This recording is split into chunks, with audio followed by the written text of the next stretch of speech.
For over 5,000 years, gold has stood the test of time. But in just over a decade, Bitcoin has captured the imagination of an entire generation.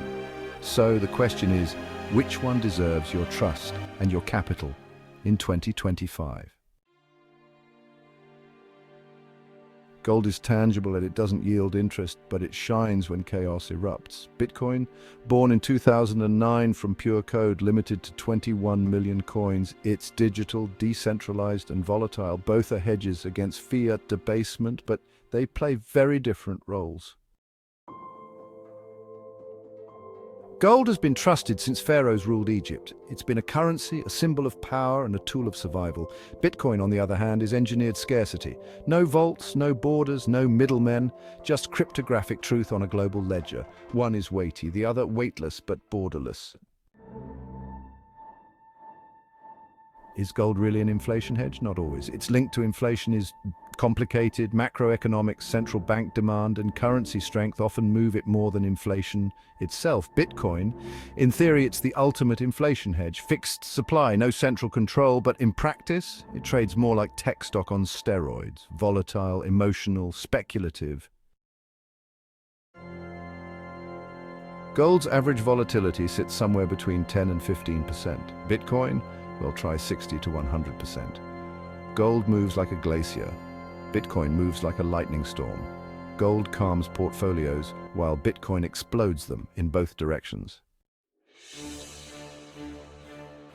Gold is global, but, it's pretty bulky. Buying it means coins, bars, ETFs, and of course, vaults.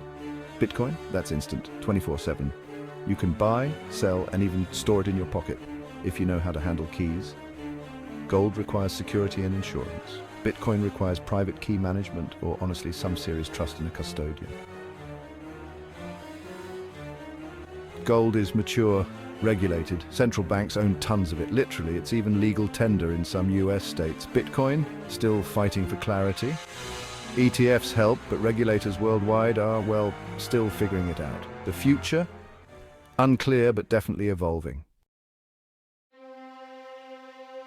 Gold has risen by over 2,600% since the 1970s. It's known for low risk, steady returns and capital preservation. On the other hand, Bitcoin has increased by millions of percent in just 15 years. It's seen wild highs and, well, brutal crashes, but it's still standing. One asset builds trust over centuries, while the other earns conviction in cycles. If you want stability, preservation, and peace of mind, gold might be your best ally. But if you seek asymmetric upside, tech-driven disruption, and can stomach a bit of chaos, well, Bitcoin may be your revolution. It's not about choosing sides, it's about choosing alignment. Here's the truth, you don't need to pick just one. A smart mix could look like this: 5 to 10% gold and maybe 2 to 5% Bitcoin.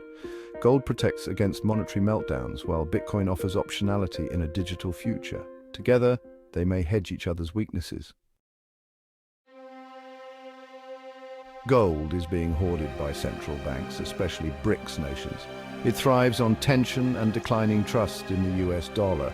Meanwhile, Bitcoin is gaining legitimacy fast. Spot ETFs, regulatory progress, and institutional buy-in are kind of rewriting the narrative. Both assets may hit new highs, but honestly for very different reasons. So, gold or Bitcoin? The real answer isn't either or. It's what are you actually trying to protect or grow? If you're stacking wisdom, not just SATs, go ahead and smash the like button, subscribe for more grounded crypto insights, and remember, stay humble, stack smart,